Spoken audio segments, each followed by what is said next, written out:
Bismillahirrahmanirrahim. Assalamualaikum warahmatullahi wabarakatuh. Alhamdulillahirabbil alamin. Wal 'aqibatu lil muttaqin wa la 'udwana illa 'alal zalimin. Asyhadu an la ilaha illallah wahdahu la syarika lah. Wa asyhadu anna Muhammadan 'abduhu wa rasuluh. Allahumma salli wa sallim wa barik ala sayyidina Muhammad wa ala alihi wa sahbihi ajma'in wa ba'du. Qala al-musannifu rahimahullahu ta'ala wa nafa'ana Allahu bihi wa bi'ulumihi fid darain amin. Berkata Imamul Allamah Syekh Abdul Qadir Al-Jilani, semoga Allah Ta'ala merahmatinya dan kita mendapat manfaat serta barakah ilmunya. Al-Junaid rahimahullah pernah berkata pada kebanyakan masanya begini: apa yang telah berlaku atas diriku bila timbul dari perbuatanku, sehamba itu dan apa yang dimilikinya adalah buat tuannya. Dia telah menyerahkan dirinya semua sekali kepada Tuhannya, serta menghapuskan pilihan diri sendiri dan desakkan hatinya dengan merelakan apa sahaja yang ditakdirkan Tuhannya, sehingga hatinya menjadi lurus dan jiwanya menjadi tenang. Lalu dia mengamalkan sesuai dengan apa yang difirmankan oleh Allah Ta'ala dalam Al-Quran. Inna waliyallahu alladhi nazzal al-kitab wa huwa yatawalla as-salihin. Sesungguhnya pelindungku ialah Allah yang menurunkan kitab Al-Quran, dan dialah yang akan melindungi orang-orang yang soleh. Al-Fudayl bin Iyad rahimahullahu ta'ala bila menemui Sufyan Ats-Tsauri, dia berkata kepadanya, marilah kita menangis kerana ilmu Allah yang sudah ditakdirkan pada diri kita. Alangkah baik sekali bicara ini, dan dia itu adalah bicara seorang arif billah yang mengenali Allah dan tahu tentang penindakannya. Apa dia ilmu Allah yang dikatakan oleh Sufyan Ats-Tsauri itu? Iaitu firman Allah Ta'ala dalam sebuah hadis kursi yang bermaksud, mereka itu dimasukkan ke dalam syurga dan aku tiada peduli, dan mereka ini dimasukkan ke dalam neraka dan aku tiada peduli. Yakni Sufyan meletakkan kedua-dua golongan ini dalam satu tempat. Ia tiada mengetahui dirinya termasuk golongan yang mana satu dari dua golongan ini. Muslimin dan muslimat sedang penonton yang dirahmati Allah sekalian,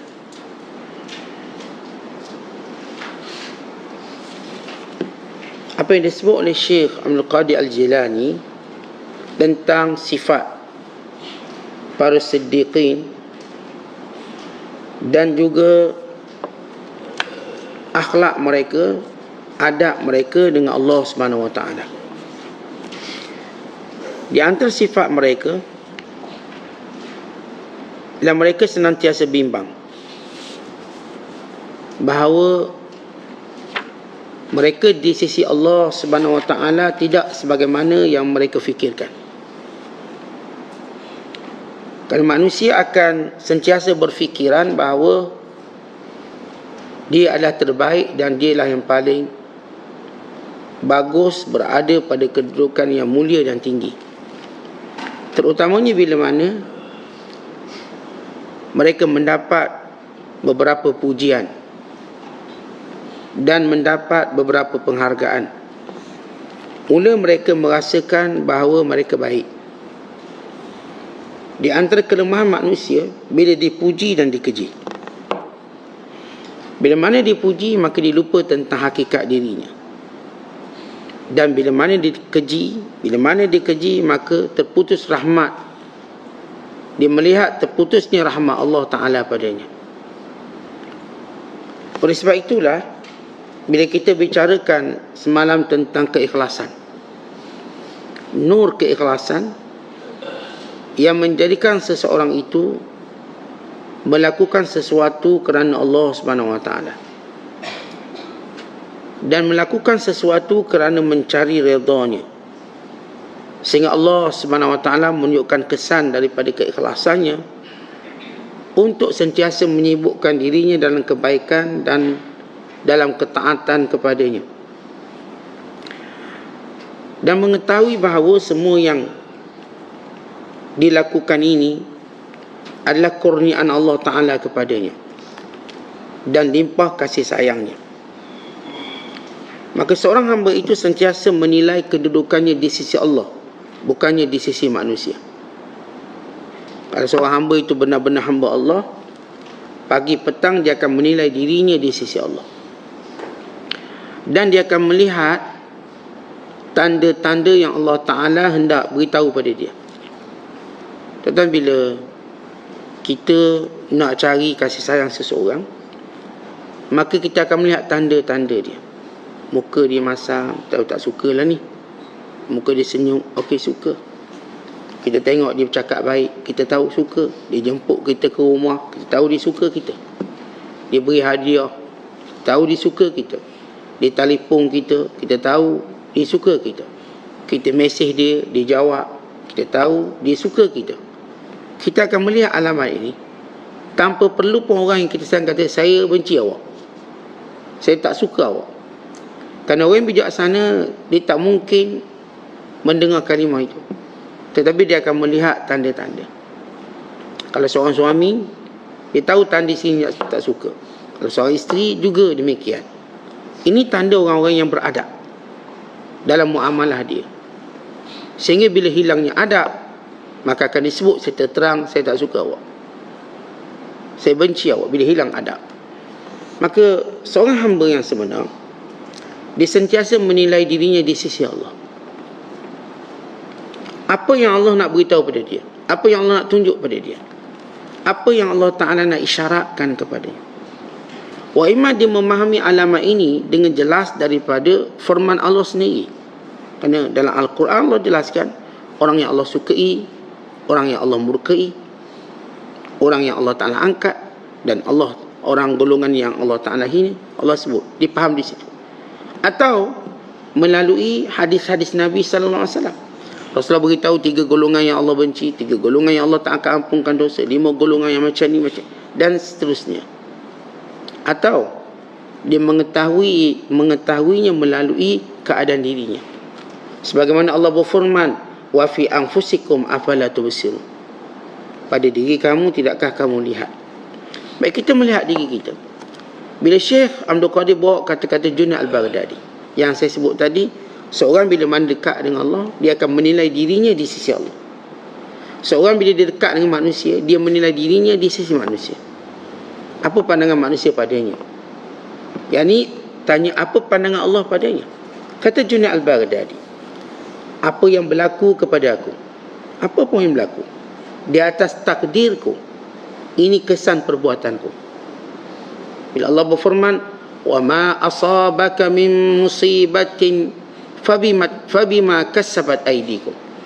Apa pun musibah menimpa kamu kerana perbuatan kamu sendiri. Zaharal fasadu fil barri wal bahr bima kasabat aydin nas. Telah berlaku kerosakan di daratan dan di lautan kerana perbuatan manusia. Bila Allah beri satu alamat yang utama, apa yang berlaku pada kita hari ini kerana perbuatan kita. Takdir Allah berjalan. Takdir Allah Subhanahu Wa Taala telah ditentukan. Namun bila kita beradab dengan Allah Subhanahu Wa Taala, maka setiap takdir yang kita tak suka berlaku pada diri kita, maka kita akan menyalahkan kita, bukan takdirnya. Yang kebanyakan manusia menyalahkan takdir, maka hilanglah iman dan keyakinannya, maka hilanglah, terputuslah rahmat Allah dan pertolongannya. Bila kita menyalahkan takdir, maka rahmat Allah terputus dari kita. Bila kita menyalahkan takdir, maka hilanglah pertolongan Allah pada kita. Bila kita menyalahkan takdir, maka hilanglah kekuatan daripada kita. Tapi bila mana sesuatu takdir berlaku pada kita, kita menerimanya dengan keimanan, dan kita melihat kekurangan dan kesalahan, kita melihat sebagai hukuman dan teguran, kita melihatnya sebagai satu cara Allah Ta'ala mendidik kita untuk mendekatkan diri kepadanya. Dan kita melihat pada takdir Allah ini, kerana Allah nak kurniakan satu kurniaan, masa yang lebih dengan Allah, bicara dan munajat yang lebih panjang kepada Allah, pergantungan yang lebih kuat kepada Allah Subhanahu Wa Ta'ala. Maka kita dapat ketahui, kalau seorang bila datang takdir Allah yang dia tak suka, dia bercakap yang kita tak suka dulu, dua-dua ini benda yang sama, tapi manusia lebih melihat takdir yang dia tak suka. Bila satu takdir yang berlaku pada dirinya yang dia tak suka, bila dia menyalahkan takdir, maka apa yang berlaku? Pertolongan Allah akan terjejas, rahmat Allah, kekuatan daripada Allah, semua terjejas.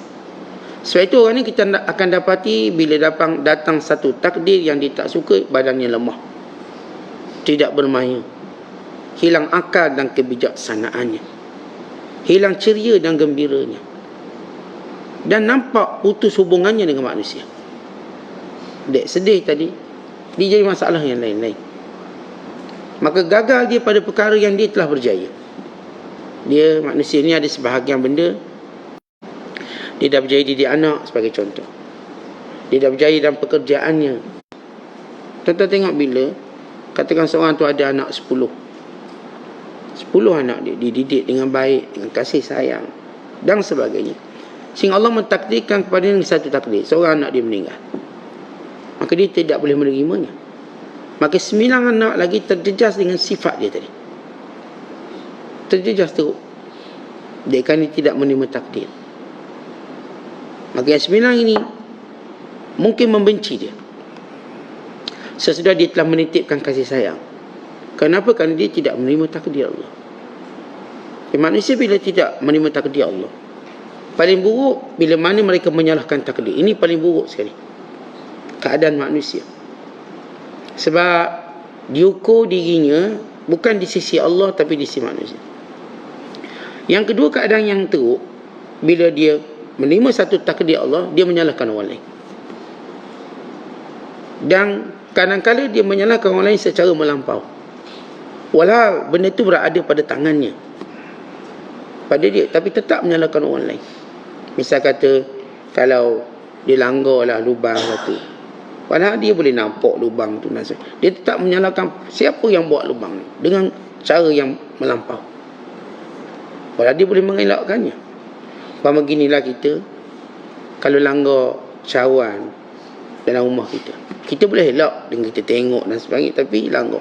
Kalau kita cuba membesarkan kesalahan orang letak di sini, kalau kita marah anak kita, siapa letak cawan kat sini, belah-belah marah dengan melampau-lampau, yang bukan sekadar kita ni kena musibah langgar cawan, kita kena musibah pula renggang hubungan dengan anak kita. Cawan tu pecah, hati anak kita pun pecah juga. Akhirnya anak mengajuk, anak pun lari. Bagaimana cawang tu hilang, anak pun hilang. Dia jadi berjangkit sebab menyalahkan orang. Bila satu takdir berlaku pada kita, terlalu menyalahkan orang. Tetapi kita nak salah orang secara beberapa disiplin dan adab, okey. Tapi bila melampaui, memang manusia akan cari siapa salah. Ni salah siapa. Tapi kita cari salah untuk merawat. Kita mungkin mencari salah untuk melihat juga pada kesalahan itu ada kesalahan kita. Mungkin kita tak beritahu anak-anak kita. Mungkin kita tak beritahu, dah makan, terus simpan pinggan mangkuk sekian-sekian dekat dapur, terus basuh, terus sekian. Mungkin kita lupa beri amaran tu.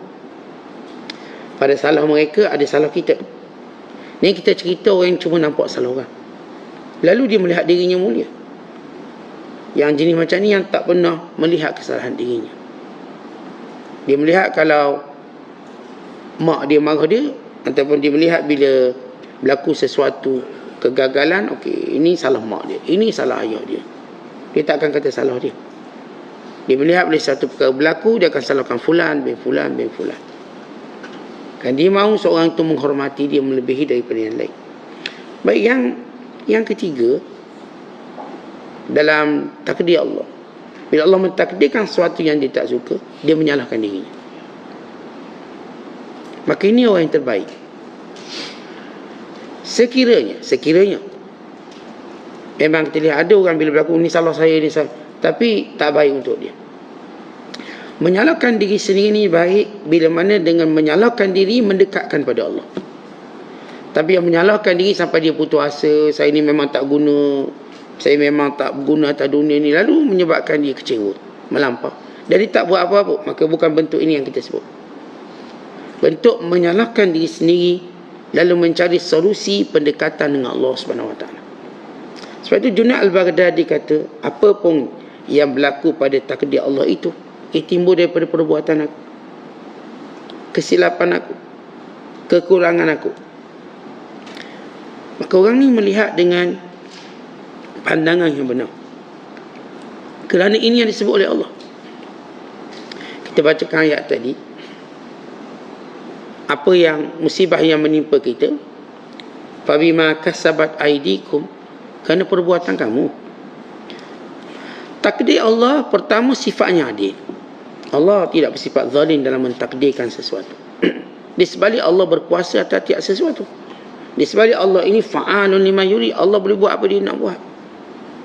Tapi bukan bermaksud Allah keluar daripada neraca keadilannya.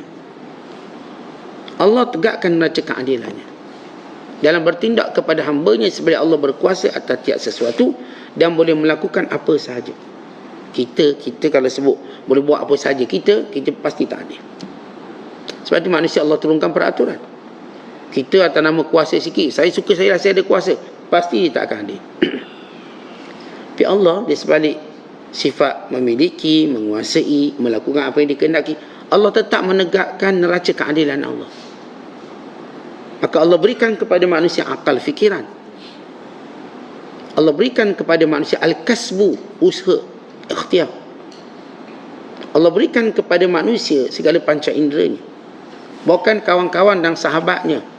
Allah berikan semua perkara yang menunjukkan manusia ini punya hurriyah, kebebasan memilih. Itu dalam ayat bila Allah menyebut faman syaa'a falyu'min wa man syaa'a falyakfur. Siapa nak beriman, maka dia beriman. Maksudnya dia akan mencari sebab-sebab keimanan.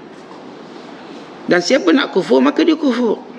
Ya, Allah takdirkan, tetapi dia usahanya mencari kekufuran. Jadi bila kita menyentuh hal ini tentang takdir Allah, pertama asasnya yang disebut oleh Syekh Abdul Qadir, kata-kata Junaid Al-Baghdadi, setiap takdir Allah berlaku, maka kita lihat kesalahan kita. Satu. Yang kedua, bila Syekh Abdul Qadir berkata, semua perkara ini kena kembalikan kepada Allah, kerana semua milik Allah. Dan bila mana seorang itu baik, soleh, maka yang ditakdirkan oleh Allah Ta'ala menjadikan dia lebih soleh, dia lebih tenang. Bila Allah menyebut inna waliyallahu alladhi nazzal kitab, penolong-penolong, pembantu orang beriman ialah Tuhan yang menurunkan wahyu ini. Wa huwa yatawalla salihin, dan Allah telah meletakkan dirinya untuk menjaga setiap orang soleh. Kalau seorang bernama ibu, satu gelaran untuk menjaga anak. Kita panggil ibu, maknanya kita faham dia jaga anak. Seorang bernama ayah, kita faham dia akan menjaga anak, namanya ayah. Orang belum ada anak, dia tak akan beri nama ayah, tak akan panggil ayah. Tapi bila dipanggil ayah, bererti dia punya tanggungjawab jaga anak. Seorang bernama isteri, maka dia mengetahui bahawa dia akan menjaga siapa? Suami. Namanya isteri, kalau tidak dia tak sebut nama isteri. Seorang bernama suami, bererti dia menjaga isteri. Kalau tidak kita tak akan sebut nama suami. Apa maksud suami? Jaga isteri. Apa maksud isteri? Jaga suami. Apa maksud ibu? Jaga anak. Apa maksud ayah? Maka jaga anak-anak juga. Bila sebut datuk, maknanya apa? Jaga cucu. Bila sebut nenek, kita nampak sinonim dia. Bila sebut Allah, dia menjaga hamba-Nya. Ya Allah, maka Allah lah yang menjaga hamba-Nya. Dan Allah menjaga hamba yang soleh. Kerana itu bila orang faham makna Allah, kita dapat Allah jaga kita. Ketika Rasulullah SAW balik daripada peperangan Muraisi, Nabi pun berehat, penat. Waktu itu Rasulullah SAW tidur agak jauh daripada sahabat-sahabat yang lain. Dan Rasulullah menyangkut pedangnya di pokok berhampiran. Maka datang musuh yang berdendam. Kerana kalau dalam peperangan banyak keluarganya ditawan. Dalam peperangan Muraisi ataupun dikenali peperangan Bani Mustalik. Maka lelaki ini menyenak masuk tanpa disedari oleh semua sahabat. Sebab semua penat, semua letih. Dan Rasulullah SAW waktu itu dia baginda berada tempat jauh sikit pada orang. Dan sahabat pun tak kacau lah. Kerana mereka fikir mungkin Rasulullah akan menerima wahyu ketika itu, maka mereka tak akan kacau baginda SAW. Maka lelaki ini pun dekat, lalu mengambil pedang yang Rasul sangkut, lalu menghala atas kepala Rasulullah sallallahu alaihi wasallam. Lalu dia berkata, "Ma yamna'uni minka ya Muhammad." Apa yang menghalang, menjagamu, yang boleh pertahankanmu daripada aku wahai Muhammad. Lelaki ini begitu yakin dia akan membunuh Nabi SAW. Kerana pedang atas kepala. Lalu apa kata Rasul? Allah. Nabi hanya sebut satu patah perkataan Allah. Kemudian Nabi ulang lagi Allah. Kemudian Rasul ulang lagi Allah. Lalu pedang itu pun jatuh. Waktu kali pertama Rasul sebut Allah, dia dah menggigil orang ni. Bila disebut Allah, maka datang ketakutan yang melampau. Dan bila disebut sekali Allah, maka jatuh pedang. Kerana Allah jaga aku. Kerana aku Rasulullah. Rasul pesuruh Allah, dijaga Allah. Lalu orang ni pun pedang jatuh, Rasul ambil pedang, lalu Rasul letak atas kepala dia. Dan kamu sekarang siapa jaga kamu? Siapa yang boleh menghalangku? Wa ma yamna'uni minki. Siapa yang boleh menghalang aku daripada kamu? Maka dia kata, engkau wahai Muhammad, tak ada orang lain. Kan dia cuma melihat apa yang berada di hadapannya.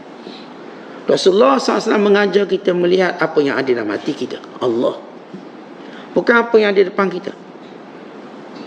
Allah yang menjaga kita. Sebab itu bila kita sebut kalimah Allah, kita dah faham maknanya apa? Penjaga kita, pemelihara kita, pemberi rezeki kita. Kalau seorang bertanya, ni ayah awak dah mati, siapa nak bagi rezeki ke awak ni? Allah. Ni suami awak dah mati, macam mana awak sekarang? Siapa yang akan jaga awak? Suami dah tak ada. Allah. Ini ucapan yang mematikan jawapan. Matikan jawapan. Siapa yang akan tolong awak lagi? Tak ada orang dah nak tolong awak. Allah. Siapa akan beri kemenangan pada awak? Semua orang tak sokong awak. Allah. Kalimah ini menjadikan semua orang akan terdiam. Kerana Allah. Ketika mana terputus segala harapan dengan manusia, orang beriman tidak pernah terputus harapannya dengan Allah. Sebab itu rahsia kekuatan orang beriman. Kan itu Syekh Abdul Qadir menyatakan setiap takdir tadi menjadikan seorang tadi lebih ingat Allah. Dan mengetahui Allah Ta'ala tidak mentakdirkan kepadanya sesuatu, melainkan untuk menjadikan jiwanya lebih kuat. Bukan lebih tenang, bukan lebih gembira, kerana dia tahu bahawa inna waliyallah, pelindung aku ialah Allah. Siapa Allah? Allazi nazzal kitab, yang menurunkan Alkitab atau wahyu. Baik, kenapa dikaitkan dengan penurunan wahyu? Allah bila disebut dalam ayat ini, inna waliyallahu allazi nazzal kitab wa huwa yatawalla salihin. Allah yang menurunkan wahyu, kerana manusia senantiasa akan melihat Allah selagi mana dia melihat wahyu Allah. Kita tuan-tuan lagi mana baca Quran, tadabbur Quran, maka Allah akan dekat dengan kita. Kerana Allah sedang bercakap dengan kita. Al-Quran ialah percakapan Allah kepada kita, perintah Allah kepada kita. Dan siapa yang nak bercakap dengan Allah, maka baca Quran. Siapa yang nak suruh Allah bercakap dengannya, maka baca Quran. Kita kan, kalau orang yang kita kagumi dia hantar satu mesej pada kita, bukankah mesej itu akan dibaca berkali-kali? Bangkai ditunjukkan kepada orang lain untuk tunjuk kita ada kebaikan Atau kemudian ada si mesej yang dikirimkan. Ni kalau raja dia hantar mesej kat kita. Assalamualaikum, apa khabar? Misalnya. Kita tanya siapa ni? Ni Tuanku Sultan. Tuan-tuan jajah lama mana mesej ni? Tuan-tuan kita tak kat orang. Saya tadi Sultan bagi mesej. Mesej apa? Tanya apa khabar? Tanya apa khabar, kita punya gembira, kita punya seronok, maka ada satu dunia. Terus dalam Facebook. Sementara tadi saya menerima satu mesej daripada Tuanku Sultan, tanya apa khabar. Prihatinnya Tuanku. Syarah panjang. Dia tanya apa khabar je. Mungkin anak dia main handset, mungkin cucu dia. Tapi kita tahu ni sumbernya daripada ni. Kita akan berbunga hati kita. Kita tulis, kita syarah perkataan tu. Saya kata dia cuma tanya apa khabar. Pendek. Jawapannya baik ke tak baik. Tapi kita syarah. Prihatinnya Tuanku yang berjiwa rakyat, tanya hak rakyat, yang marahin ini, yang ini banyak. Puji kerana tanya khabar. Allah bukan tanya khabar kita je. Baca Al-Quran, mesej Allah pada kita. Apa yang Allah sebut pada kita, apa yang Allah katakan pada kita dalam ayat-ayat Al-Quran. Mesej khas kepada semua umat manusia, dan secara khusus kepada orang beriman. Tidakkah kita rasa berbunga hati kita, seronok hati kita? Ini mesej dari Allah. Allah hantar, yang mencakupi segala keperluan dunia dan akhirat kita. Kerana itu bila disebut Allah pelindungku, yang menurunkan wahyu ini mesej ini. Kerana itu orang beriman bila dalam keadaan kesusahan, bacalah Quran.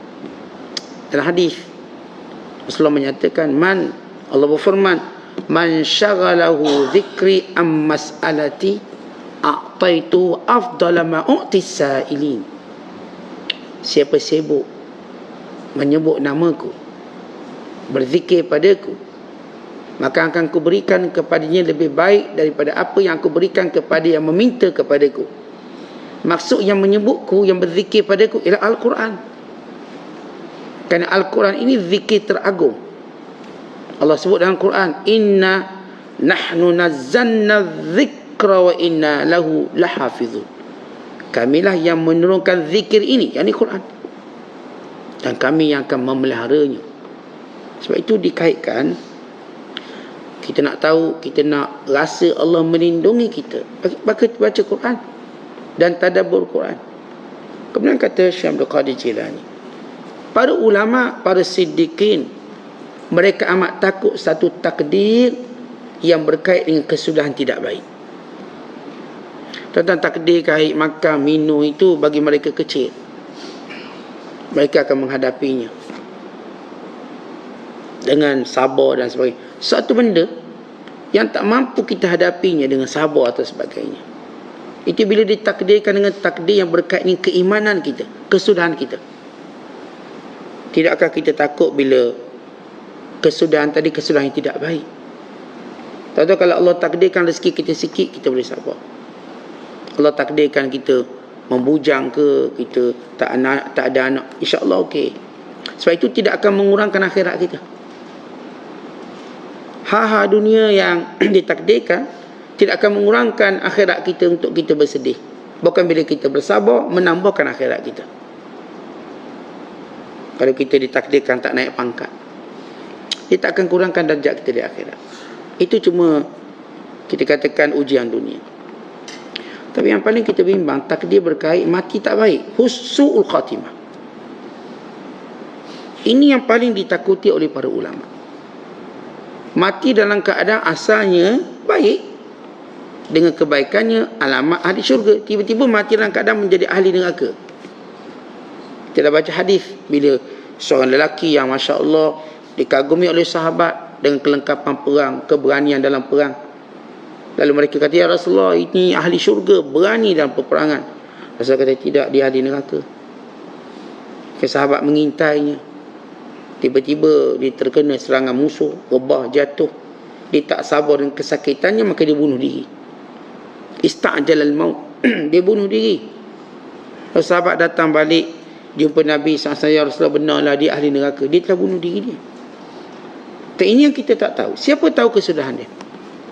Pertama, kita tak tahu kita mati bila. Bila kita tak tahu kita mati bila, maka kita tak tahu bagaimana kesudahan kita. Sedangkan bila Nabi SAW menyatakan, yub'atsu kullu 'abdin 'ala ma mata 'alaihi. Dan hadis riwayat Muslim, hamba itu akan dimatikan, hamba itu akan dibangkitkan oleh Allah mengikut cara dia mati. Kalau dia mati dalam keadaan baik, dibangkitkan dalam keadaan baik dan bersama orang baik.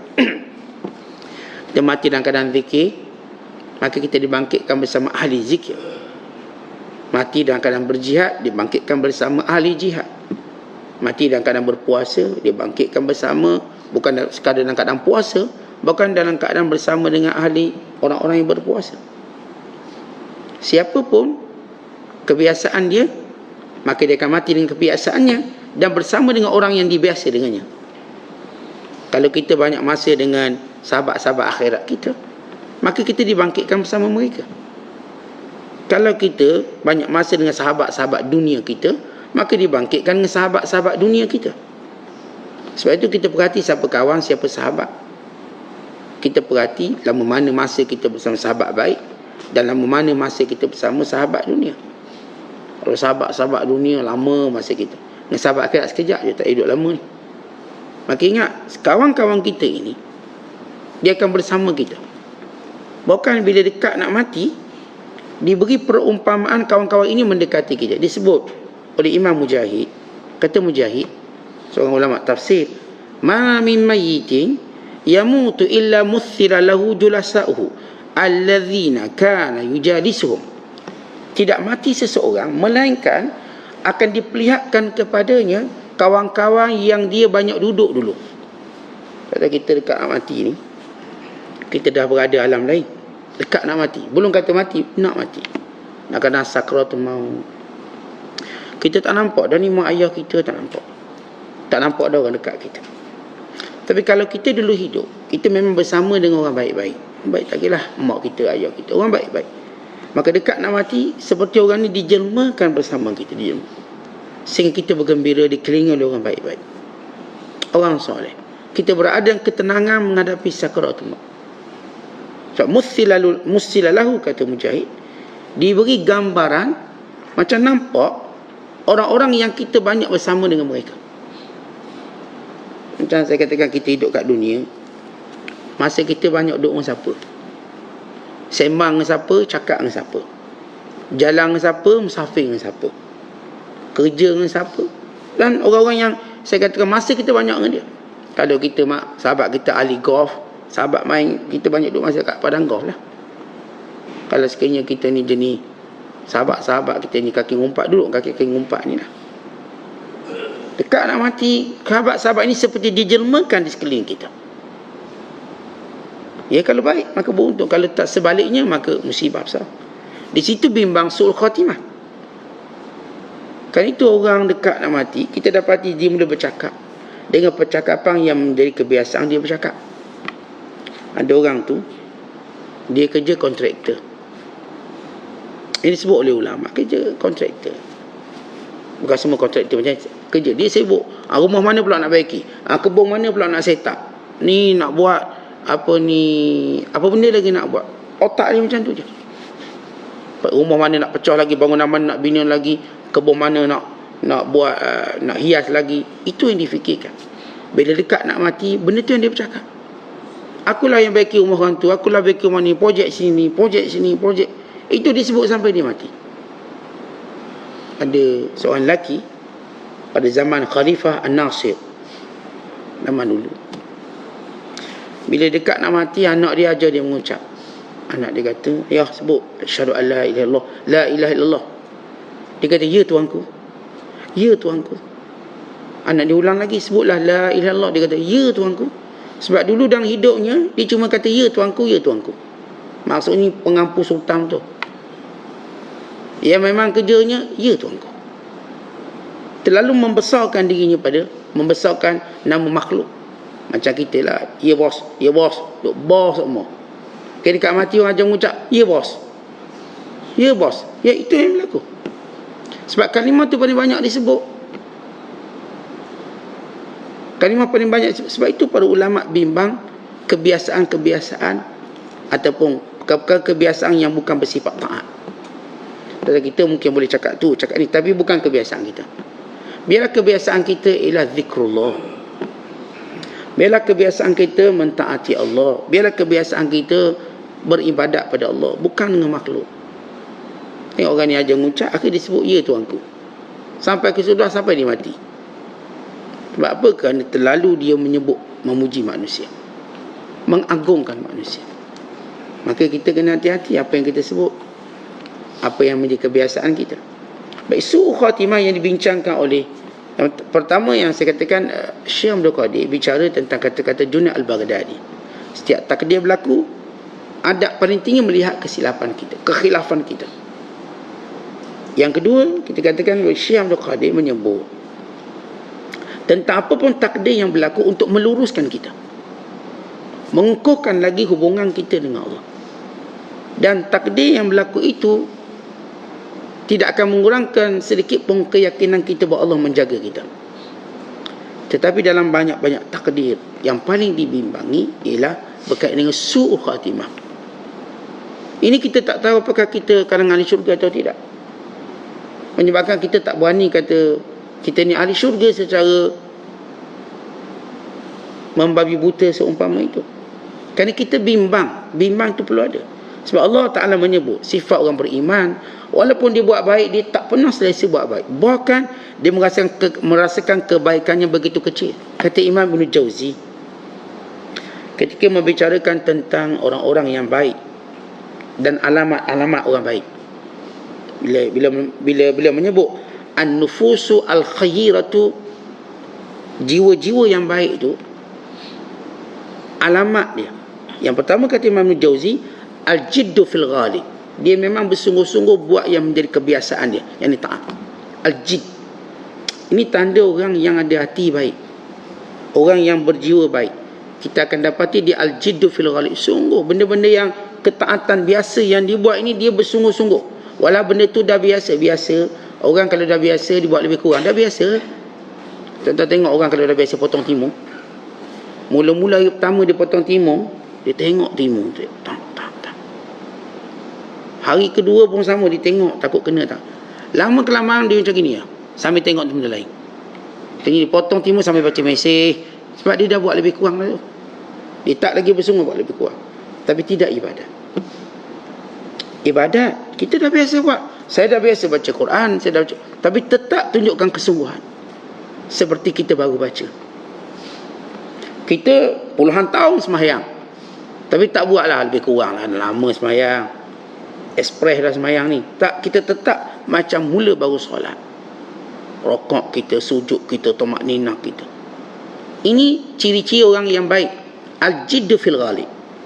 Apapun yang biasa, dia tetap tunjuk bersungguh. Dia kuliah 20 tahun dah, tapi dia tetap tunjuk bersungguh-sungguh macam baru dia nak kuliah. Dia tak ada 20 tahun Ustaz, baring je kuliah Ustaz ni. Dah lama. Ustaz pun tak marah ni. Ni orang kuat dia ni. Terus tidur. Tintak, kita tanda hati baik, dia tetap tunjuk kesungguhan walaupun dia dah lama. Walaupun saya katakan kita dah mengaji Tok Guru kita 20 tahun, 30 tahun, tetap tunjuk macam kita baru mengaji, baru belajar, bersungguh. Tak ada bezanya pada hari pertama kita mengenali guru kita sehingga hari terakhir kita bersama guru kita sebelum berlaku kematian. Sama, ini tanda orang hati baik. Al-jiddu fil ghalib. Sama juga orang mengajar.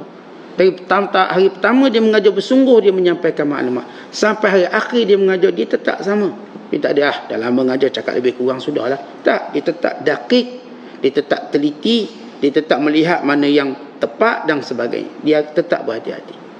Dia tak ada guna pengalaman ala bisa tegar biasa. Sembanglah, kari ke sembanglah. Itu ini orang dengar je.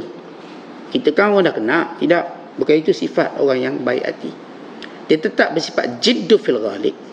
Tunjuk kesungguhan. Seolah-olah kita kalau kenal dia dulu 10 tahun dulu, kita mula belajar dengan dia, dengan selepas 10 tahun, benar sama kita nampak. Bersungguh. Dia tak main-main. Dia betul-betul beritahu kita sekian. Jadi ini tanda orang baik. Apa yang dah biasa dibuat, dia bersungguh. Al-jiddu fil ghalib. Tanda ketaatan. Yang kedua, al-hazar minaz zalal. Dia paling bimbang, tergelincir buat dosa dan salah. Takut buat salah. Maka dia mencari-cari apa yang berdosa, apa yang salah tak nak buat. Padahal dah baik banyak, apa salahnya buat salah sekali-sekala. Tak, dia bukan macam tu. Orang ni tetap takut berlaku kesalahan. Az-zalal atau zulal, bimbang dosa, walau sekecil mana pun dosa. Saya tak nak buat dosa ni. Kita silap mengumpat orang, jangan, minta maaf cepat-cepat lah. Kita silap fitnah orang, tarik balik lah.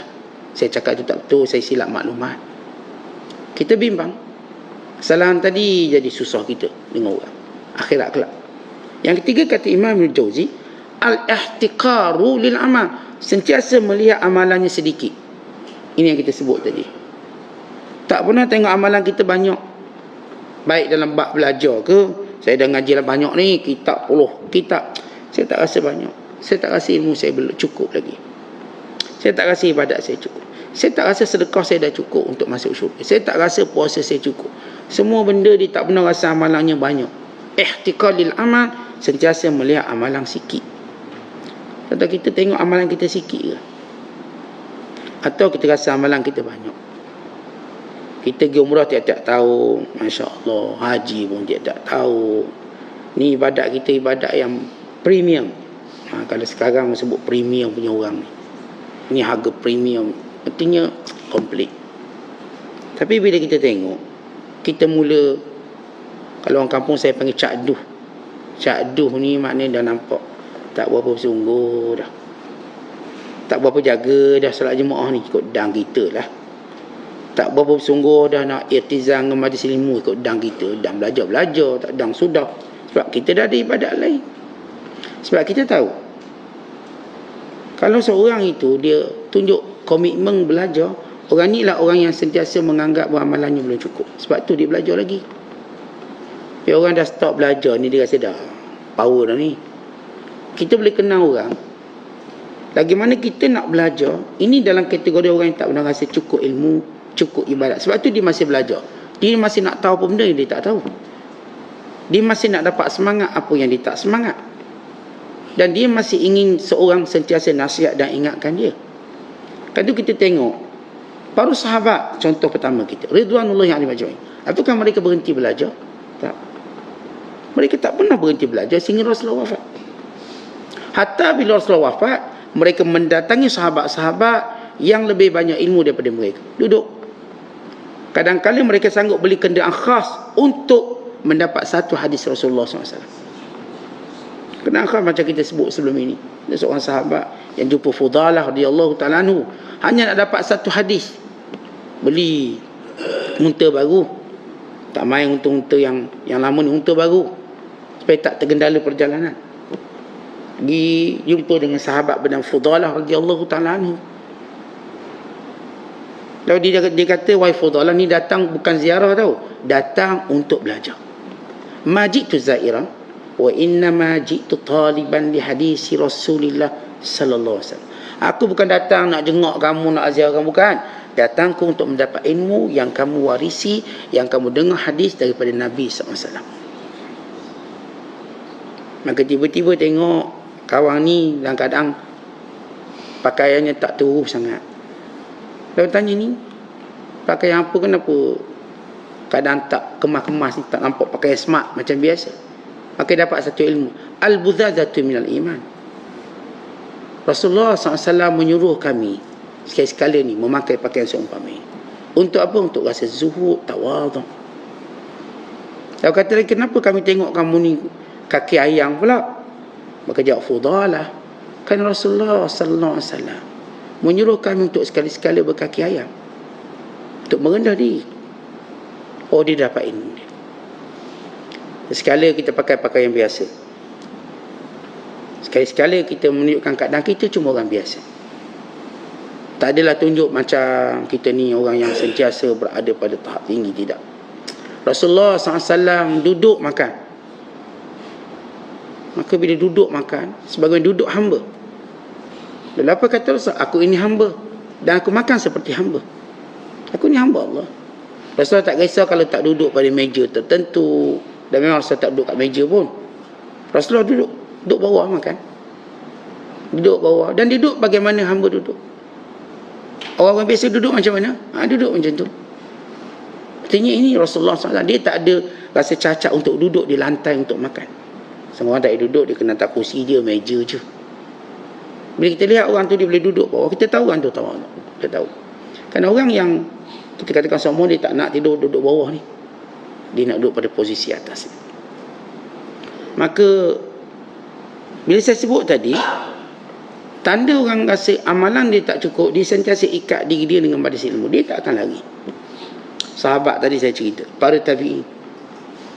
Ini Umar bin Abdul Aziz, kita dah cerita bagaimana setiap malam panggil ulama untuk cerita tentang mati. Setiap malam, walau dia dah alim. Umar bin Abdul Aziz ni alim besar, tapi dia tak, atas nama keilmuannya dia berhenti belajar, dia juga duduk belajar. Ceritanya Salahuddin Al-Ayyubi, beliau ni kalau tak pergi perang, Salahuddin, dia akan duduk dengan gurunya bernama Imam Ibn Asakir rahmatullahi alaih, duduk ngaji. Kalau tok guru dia Ibn Asakir ni sakit, tak sihat, ada urusan, maka dia akan ganti guru dia mengajar. Kita katakan bahawa manusia ni, dia selagi mana dua benda dia buat berterusan, macam kita sebut selalu, belajar sampai kamu boleh mengajar. Kalau kita rasa penat dah belajar, okey, berhenti belajar tapi mengajar. Itu cara nak berhenti. Mengajar, mengajar pun penat, mengajar penat ni. Okey, kalau dah penat mengajar, duduk bawah belajar. Kita tak boleh lari daripada dua permulaan dan pengakhiran ini. Awak belajar, kalau penat belajar, main duduk atas meja mengajar. Oh, ngajar lagi penat sah, duduk bawah lagi. Awak mengajar, kalau dah penat mengajar, duduk bawah belajar. Awak tidak ada pilihan ketiga. Sebab an-nasu, kata Imam Syafi'i, orang yang benar-benar manusia itu sinfan, cuma dua golongan. Maksud dia betul-betul manusia lah. Pertama alim, yang kedua muta'allim, yang mengajar atau yang belajar. Kerana dua-dua ini akan sentiasa mendapat panduan untuk menjadi manusia. Sebab mulianya manusia sebab dia belajar. Tentang binatang-binatang dia tak belajar, sebab itu nama binatang. Mana binatang pagi-pagi pergi kelas? Tak ada. Mana ada binatang keluar orang universiti? Tak, ni singa ni sat 2 double degree kat dekat universiti singa, mana ada. Beza manusia dengan binatang ialah kita ialah makhluk yang boleh belajar, mudah diajar. Tapi kalau payah diajar, sama macam binatang. Binatang ni nak ajar dia payah. Ya, sebahagian binatang memang boleh diajar, tapi kebanyakannya payah. Nak diajar pun mesti pakar betul-betul yang boleh ajar dia. Tak semua orang boleh ajar. Binatang ni, kita manusia, makhluk yang paling mudah belajar, paling mudah untuk mengajar. Ini manusia. Sebab itu kita sebut tadi, lagi mana kita belajar, lagi itu kita di kalangan orang yang sentiasa rasa amalan tak cukup. Ihtiqal. Dan kata Imam Jauzi lagi, di antara tanda orang yang hati baik ialah al-qalaqu min khawfis sabiqah. Dia bimbang apa yang Allah Ta'ala takdirkan kepadanya. Bimbang benda tak baik, dia bimbang. Bukan berkait dengan makan minum, bukan, agamanya. Al-khawfu min as-sabiqah wal jaza min hazil khatimah. Dan dia juga bimbang nanti dekat nak mati dia, macam mana amalan dia. Pertama, dia bimbang apa yang Allah takdirkan dengan hal agamanya. Akhir sekali dia bimbang nanti dekat-dekat nak mati, apa dia buat. Contoh kita ni dekat-dekat nak mati, apa benda kita buat. Sebab tu kita selalu sebut, kita pula ada cita-cita nak mati macam mana, supaya kita buat benda tu. Saya nak mati Ustaz dalam keadaan saya belajar, maka terus belajar sampai orang mati di sini. Kita memang kita mati pada keadaan yang kita buat tadi, rugikan agama. Merugikan agama. Kena pula tengah buat maksiat. Waliyahzubillah misalnya. Tengah menyanyi. Ada seorang hamba Allah, dia ajar mengucap tapi diulang lagu. Sebab lagu tu yang dia biasa menyanyi. Nyanyi, akhir dia ulang lagu. Akhir matinya berakhir dengan lagu, bukan dengan ucapan syahadah. Sebab itu para ulama menyatakan, di antara orang-orang yang mempunyai alamat su'u khatimah, bila dia ajar mengucap, dia tak nak mengucap. Dia bukan dia tak mengucap, dia tak nak mengucap. Dia beza orang tak mengucap dengan tak nak mengucap. Ada orang bila kita ajar la ilaha illallah, dia diam, dia tak boleh mengucap. Itu keadaan sakaratul maut yang dahsyat. Tapi ini orang yang tak nak mengucap, ajar la ilaha illallah, tak nak. Macam tu. Dia tak nak. La ilaha illallah, dia pun balas dengan benda lain. Itu dia kita katakan tanda su'ul khatimah. Kalau kita ajar di la ilaha illallah, dia diam, itu bukan su'ul khatimah. Sebab waktu itu agak dahsyat. Suka nak sebut apa pun perkataan. Kalau dia dapat sebut la, itu dah satu benda yang baik. Dia tak habis sebut la ilaha illallah, sebut la aja dapat meninggal dunia. Dah baik. Tapi yang kita sebut ialah orang yang dia sebut, dia ajar la ilaha illallah, dia pun nyanyi. La ilaha illallah, dia pun tak nak. Dia kata tak nak. Sebut la ilaha illallah, dia pun cerita hal lain. Sambil bilang duit. Macam kita sebut, dekat nak mati, maka orang-orang yang kita biasa tu ada depan kita. Digambarkan. Oh, tengah main judi. Ni geng-geng judi semua ada keliling je.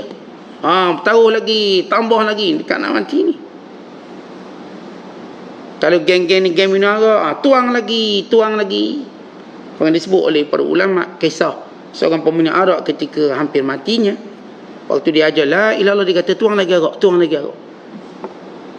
Kerana orang-orang yang dulu dikenali bersama dengan dia, yang disebut muthila ni gambaran orang yang dulu bersama dengan dia. Sebab itu macam saya sebut tadi, kalau kita masih hidup, orang duduk dengan kita ni orang baik-baik, insya-Allah dekat nak mati orang ni lah kita nampak pada gambaran. Kita kan kalau rapat seseorang, dalam mimpi kita pun dia ada. Saya dah berjalan dengan orang ni. Saya kalau mimpi jumpa orang ni, dalam mimpi saya tak ada orang lain dah. Jumpa orang ni. Kita kalau mimpi pergi kuliah pun, muka ni ada. Yang tidur pun muka tu juga. Artinya, itu yang kebiasaan. Yang menjadi kebiasaan kita. Sebab tu kena tengok dengan siapa kita biasa. Jangan biasa-biasakan diri dengan ahli maksiat. Itu jumpa okey, tapi bukan membiasakan diri. Kita biasakan diri kita dengan orang baik. Tak apa, kita makan lama sikit, tak apa, kita duduk lama. Sebab mereka akan bersama kita, yang akan diberi gambaran. Ini yang disebut oleh Imam Ibn Jauzi. Maka kembali apa yang disebut, kisah Fudail bin Iyad, jumpa Sufyan Ats-Tsauri, mereka menangis kerana bimbang bagaimana takdir Allah pada mereka. Apakah su'ul khatimah atau husnul khatimah? Di sebalik kedua-dua ini ialah ulama yang besar, ulama hebat. Satu ketika Sufyan Ats-Tsauri ni dia menangis daripada malam sampai pagi. Maka keluarga dia pun susah hati duk menangis. Ni bapak kamu nasyid menangis, benda dia menangis. Lalu tanya, kenapa tuan menangis? Kenapa awak menangis? Apakah kerana dosa? Mungkin buat dosa kot. Lalu dia pun ambil batu kat tanah, dia panggil Lalpina. Dia kata dosa itu lebih mudah berbanding batu ini. Bukan sebab dosa, bukan. Tapi yang aku tangisi ialah bagaimana kesudahan aku. Maksudnya kalau dosa, moga Allah ampunkan. Tapi bimbang mati su'u khatimah, itu makna tak ada pengampunan. Su'u khatimah. Para ulama kata su'u khatimah ni ada dua jenis. Yang pertama, dekat nak mati dia ragu-ragu dengan Allah Ta'ala. Tak percaya pada Allah. Dekat nak mati, ragu. Datang kekufuran ketika dekat nak mati. Datang kekufuran. Yang kedua, jenis su'u khatimah yang kedua, yang juga bahaya, tapi yang pertama ni lagi bahaya. Dekat nak mati datang keraguan kepada Allah, janji Allah.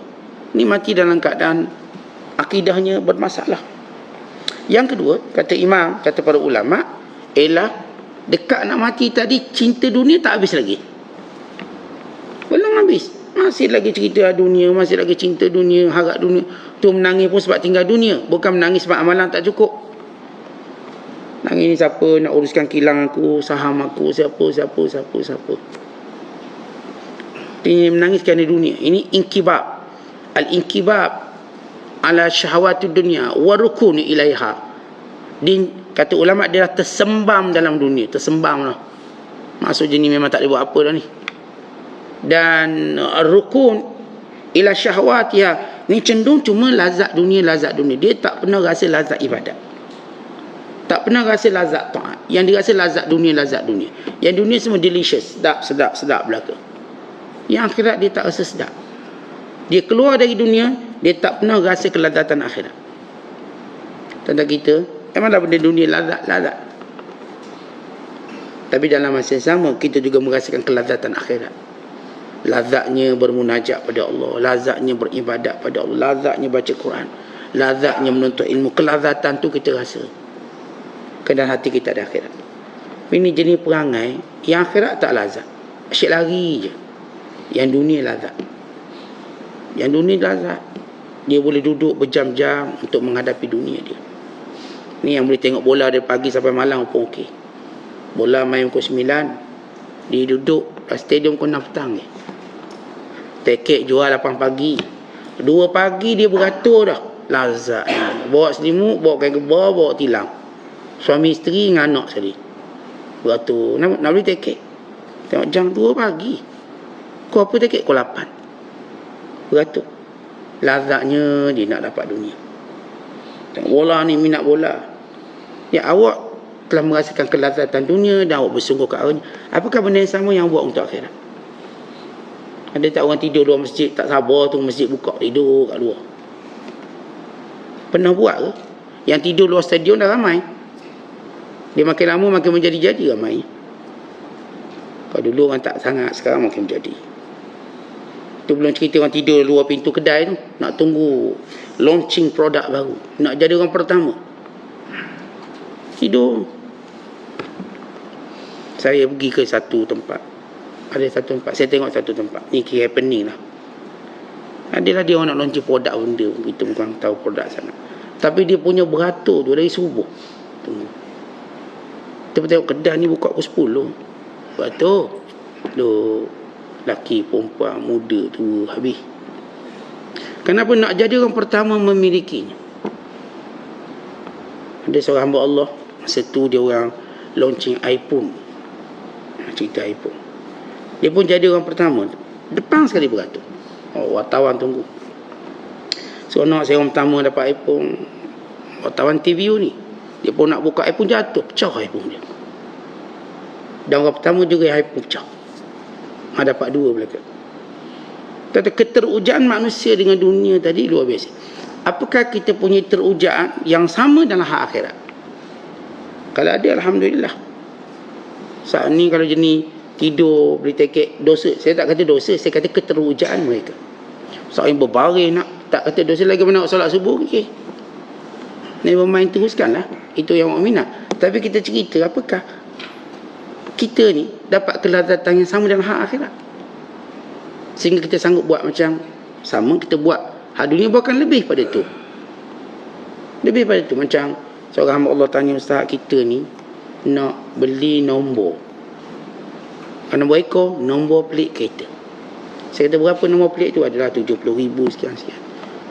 Boleh tak boleh? Saya kata boleh, dengan syarat jumlah yang sama berani untuk infak pada jalan Allah.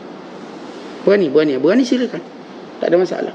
Tetapi bila kita tunjuk kesungguhan duniawi, maka jangan kita tidak bersungguh hal ukhrawi, kerana kita akan dimarahi oleh Allah. Contohlah, kita bersungguh buat baik ke perempuan lain, tapi tak bersungguh buat baik ke bini kita, masaklah kita.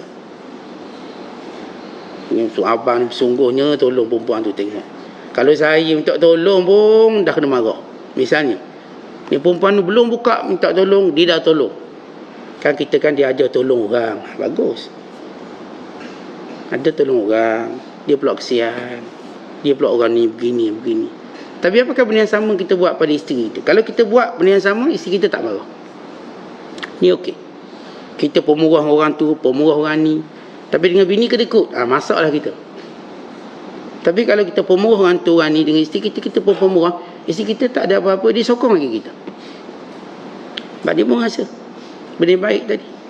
Tuan-tuan, akhirat dan dunia ini, Allah nak tunjuk bagaimana kita tunjukkan keutamaan. Kalau saya bersungguh hal dunia, saya sungguh buat dunia. Akhirat juga saya bersungguh, maka tak ada kecelaan pada kita. Tidak ada kecelaan. Kalau hal dunia, Masya Allah, dia ni kalau makan punya bersungguh. Tak tengok orang, tapi dia sembahyang pun bersungguh. Tak ada, kita tak boleh cela dia. Dia tuan-tuan kalau bab beli dunia, oh Masya Allah, baik kasut, baik beg tangan, baik semua mahal. Tapi bab akhirat perkara sama dia buat. Bab derma Masya Allah tak ada boleh lawan dia. Maka tak ada celaan bagi dia. Sebab dia berikan kedua-dua hak. Tentu kalau kita anak sulung, kita beri nikmat sama, anak kedua pun sama. Tak ada anak yang nak dengki ke siapa. Sebab itu ayah saya memang adil orangnya. Kalau saya katakan saya bersungguh hak-hak duniawi. Ni kalau bak makan saya pergi jauh, sungguh. Tapi bak ceramah pun saya sanggup pergi jauh. Okey.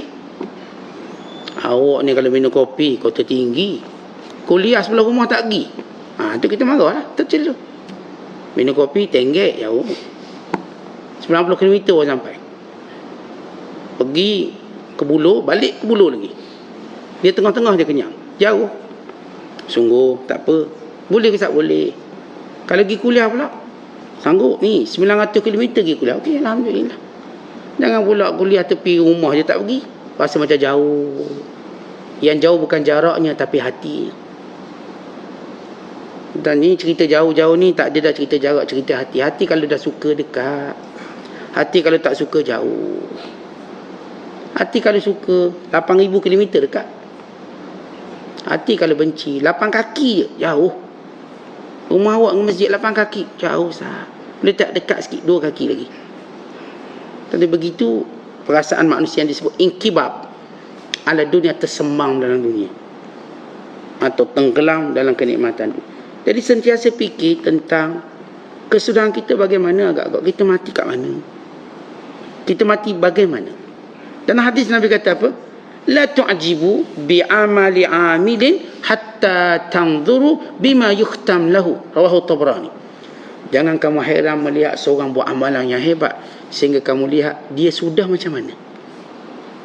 Sudah tu macam mana? Sudah, kesudahan dia. Kalau kesudahan yang baik, Masya Allah, ni orang baik. Tapi kalau tengok mula nampak semangat, sudahnya Masya Allah. Tuan-tuan, kita kalau pergi Mekah semua hebat belaka orang kat Mekah. Orang kat Mekah semua orang sedang berlawan ke masjid awal. Yang kita cerita semua, awak ke masjid berapa, ke masjid berapa, awak sah berapa. Soalannya macam tu je. Dapat curang jawab, tahu apa kali, awak buat umrah berapa kali.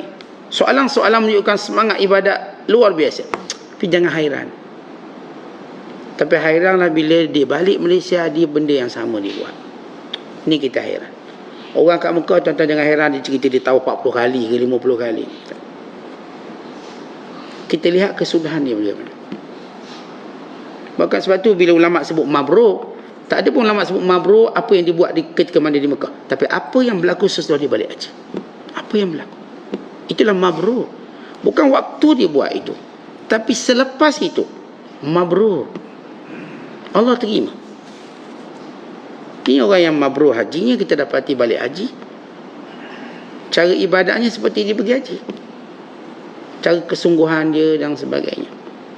Oleh sebab itu sentiasa kita patut bimbang, kita ni dalam kedudukan mana. Perlu ada bimbang tadi. Terutama bila Rasulullah SAW sebut dalam hadis kursi, hamba ku aku campakkan dalam neraka dan aku tak peduli dia siapa. Aku letakkan dalam syurga, aku tak peduli dia siapa. Dia orang miskin ke apa, kalau aku nak campak dalam syurga, aku campak dalam syurga. Hadis ini menjadikan para ulama menangis. Kenapa? Kita ni dicampak kat mana agak-agak. Dan kadang Allah kata Allah tak peduli lagi dia. Tak peduli kita kalau susah kat dunia. Orang tak peduli, Allah bertambah susah kita. Kita kalau susah kat dunia, tak ada orang tanya khabar kita, Allah azabnya. Bagaimana di sana yang kita harapkan peduli Allah dan rahmat Allah, Allah tak peduli kita. Maka ini dibimbangi. Sebab itu kata Hasan Basri, aku bimbang nanti bila Allah campakkan hambanya dan tempat yang Allah nak campakkan, dan Allah tak peduli lagi aku. Campak dan neraka dah tak peduli aku. Tetapi benda ni yang kita bimbang, macam mana kesudahan nyawa kita. Yang ini alhamdulillah kita buat itu. Kesudahan kita macam mana? Kita tak tahu mati bila, kita tak tahu bagaimana kesudahan kita. Maka apa jalannya, apa caranya? Sebab itu di antara doa yang Rasulullah SAW ajar, Allahumma inni a'udzubika min azabi jahannam, wa min azabil qabr, wa min fitnatil mahya wal mamat, wa min syarri fitnatil masihid dajjal. Ya Allah, aku berlindung kepadamu daripada azab jahannam, daripada azab kubur, daripada fitnah hidup dan mati. Apa maksud fitnah mati? Su'u khatimah. Bimbang mati tak baik. Aku berlindung padamu daripada fitnah kematian. Dah comel dah hidup, masa mati tu tak comel. Datang alamat-alamat yang menunjukkan su'ul khatimah. Dengan mukanya beku, dengan muka kehitaman, dengan keadaan-keadaan yang maklum di sisi orang-orang yang taat kepada Allah. Ini ialah tanda mati yang tidak baik. Kalau seorang tu mati dengan muka hitam, betul-betul jadi hitam, itu mana tak baik. Atau mukanya beku seperti tahan sakit, itu tanda antara tanda yang tidak baik.